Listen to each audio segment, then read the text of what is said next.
Good night, America.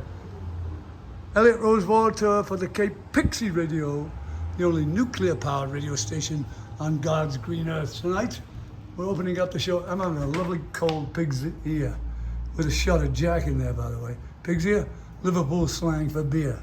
Pig's ear, beer. Apples and pears, stairs. You and me, tea. Roll in a gutter, butter. You know, you can make your own up. When my little brother Frankie and I, we used to speak backslang, and the normal backslang in Liverpool was Kegan Yegu Egun Stegan Megi. Can you understand me? Now, Americans have a different way of saying it.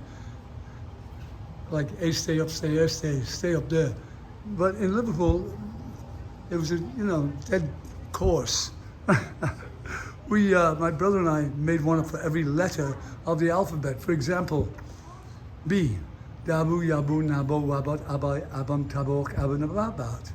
Do you know what I'm talking about? Or Dalu, Yalu, Nalo, Walot, Alai, Alam, Tualak, or Alanabalot. Do you know what I'm talking about? And we went all through the letters of the alphabet. Some, of course, you can't say. Dahu, Yahu, Naho. But Davu, Yavu, Navo. Do you know? Mavai, Navim. My name, Aviz, is Avalan Gravium. So you put an AV and a G in it, and a V in the middle or a B in the middle. Each letter, you'll figure it out. Try it. Tonight we've got some new antiques come in. Freddie, Fearless Freddie, or Fast Freddie, or Festus.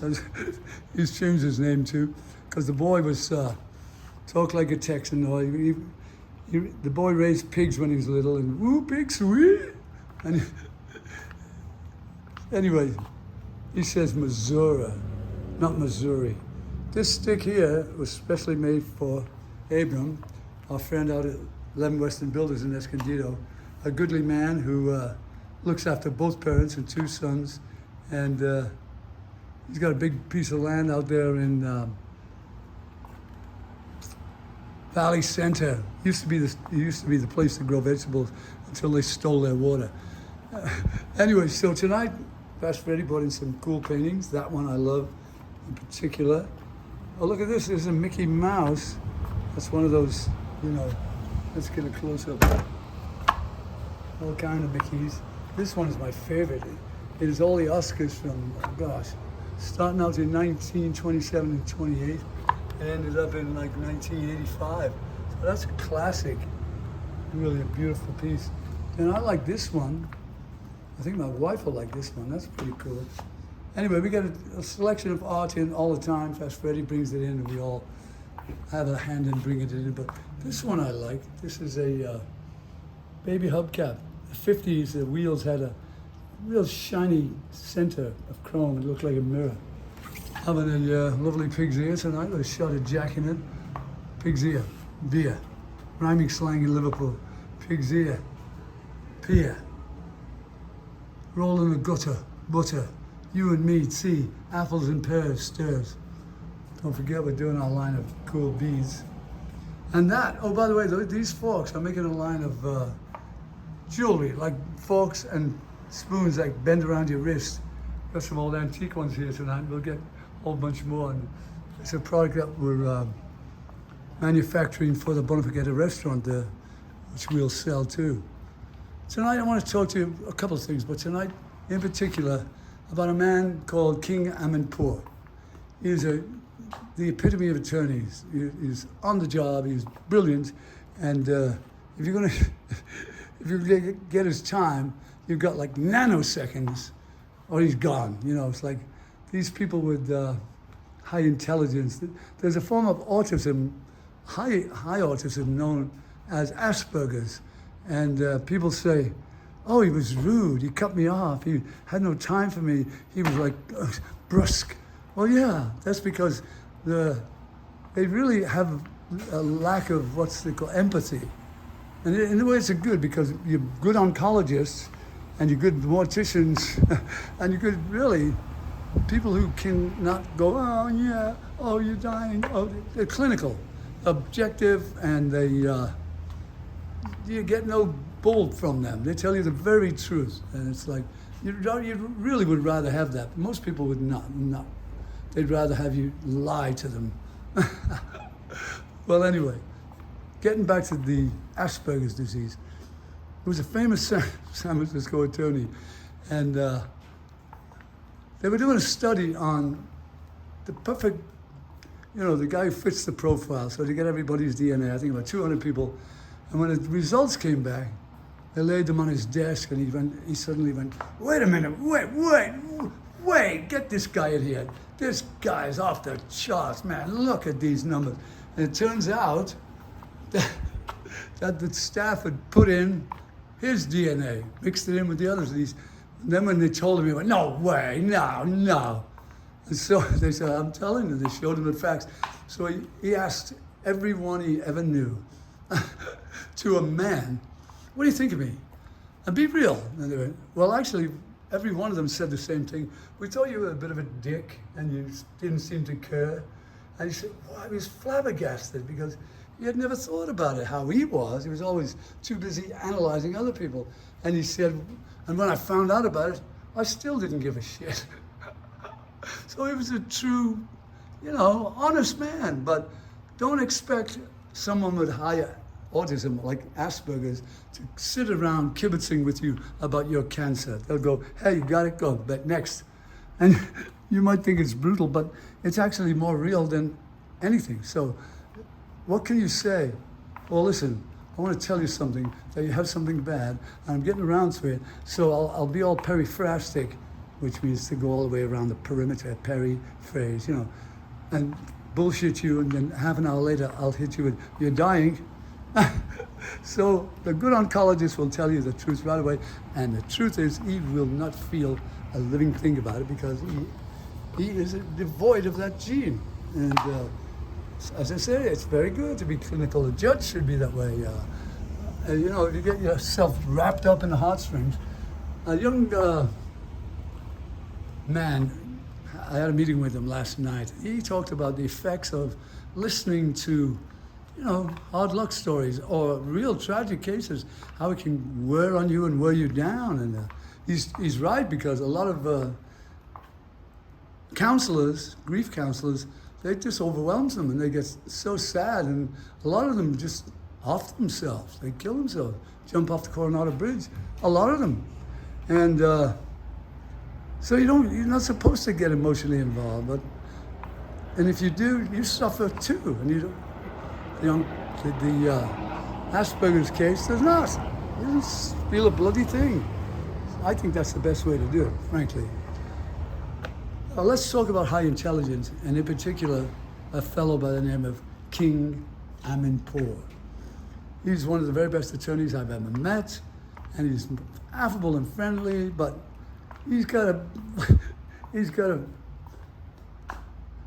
the attention span of a gnat when it comes to listening to bullshit or, suffering bullshit. He's so, big that most people come at him looking for something, and he's aware of it even before they come into the room. So you have nanoseconds to make your case with him. Otherwise, he's gone. If not, you get 3 minutes, maybe. That's being generous. But this young man who works for him, he manages his time and keeps out all the flotsam and jetsam and the bullshit and the bullshit and whatever. And he actually does the best job for the king because he alleviates all of the flack and the fluff and the bullshit. And so the king gets to come out and just do full on, For example, at the end of every interview, he'll just appear out of the walls and he'll take a hold of the clients sitting there, and in like 30 seconds, he has them talking about themselves, and they're uplifted, and he has got them elated. And it's all about letting them talk about them, which is a very smart way to do it. It's like he understands people, and that's the whole thing. If you understand people, you know when to leave, as the old man says in the song, know when to hold them, know when to fold them, know when to walk away, know when to run. So you'll never see the king suffering from some droning on old fart or some malcontent. It is gone in a heartbeat, not even a heartbeat, the blink of an eye.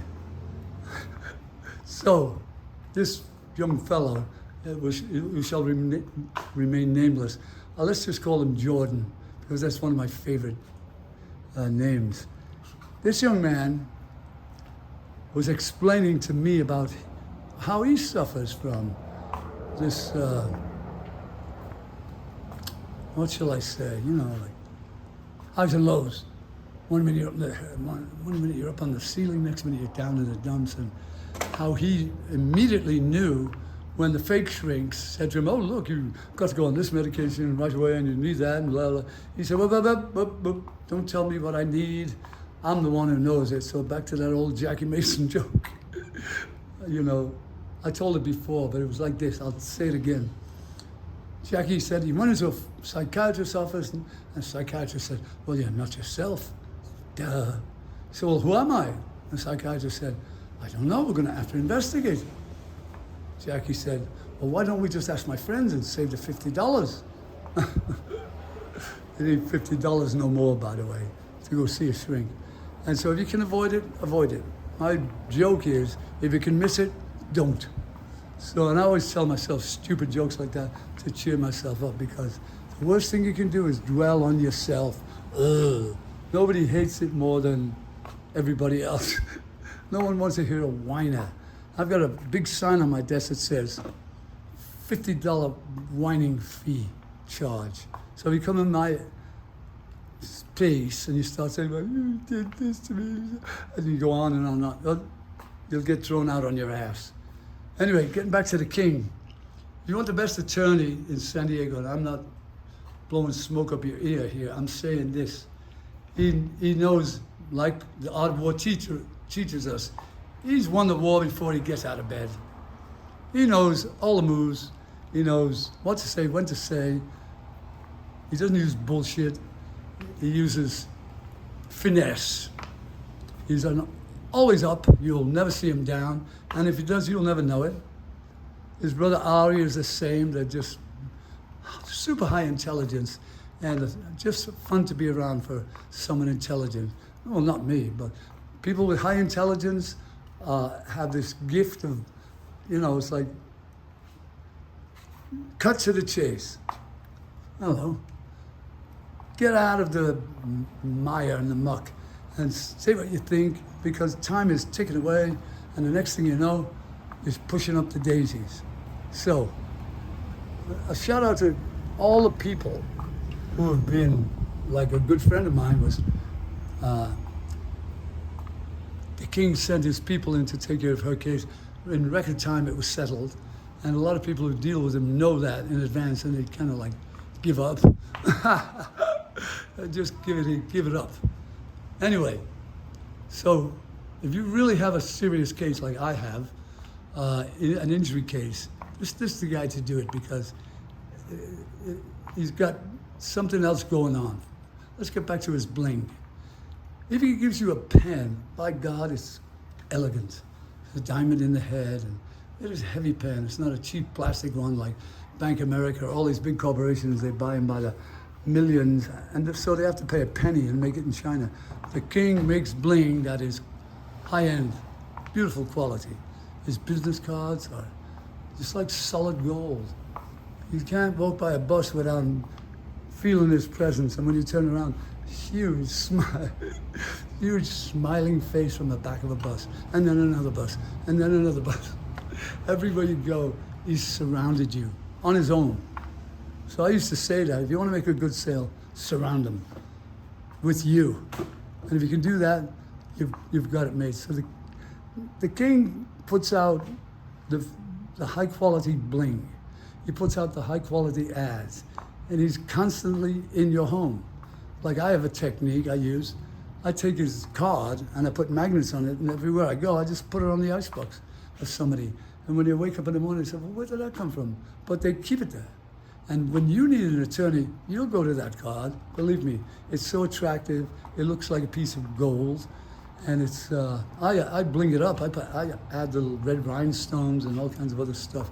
So you look at it and you say, somebody took the time here to, instead of doing the chintzy pen, which breaks, this is a beautiful pen. You admire it.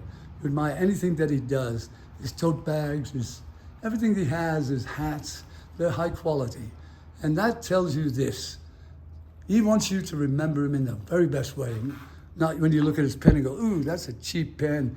He wants you to go, ooh, that is classy, which means I'm going to get treated classy. So the people who work for him, maybe they are aware of it. I don't know, but I would be if I were them, because it is more than just a sales tool. It is a statement of we care about you because we've given you this gift. And it's like, how many times have you had an horrible pen that just broke the next day? This pen, I'm telling you, it's black, it's gold, it's got a big studded diamond on top. I'll show you later. But I keep a bunch of them in my car, in my pocket, and everywhere I go. I make sure people get it. And this is what all people who work for the king should be doing. They should say, I'm going to visit 100 refrigerators this evening. I'm going to go to 100 parties, or I'm going to go to 100 bars. I'm going to get this sign, this annuncio, this business card saying how really cool we are and how really efficient we will be in your service. And I want to stick it up on the wall. I want to stick it up everywhere I go. And I want to give back to him what he has just given me as like a sales tool. It says everything to me. And so, tonight we're going to end with a song. And I don't know what it is yet, but I will by the time I get down. Poltergeist. There you have it. Al Graham for the Cape Pixie Radio, the only nuclear-powered radio station on God's green earth, doing a plug for the King Amanpour. And I'm going to do another podcast in a few minutes of a different kind. But tonight I want to end by saying a prayer for you and for me. Our Father, who art in heaven, hallowed be thy name. Thy kingdom come, thy will be done on earth as it is in heaven. Give us this day our daily bread, and forgive us our trespasses, as we forgive those who trespass against us. And lead us not into temptation, but deliver us from evil. Amen.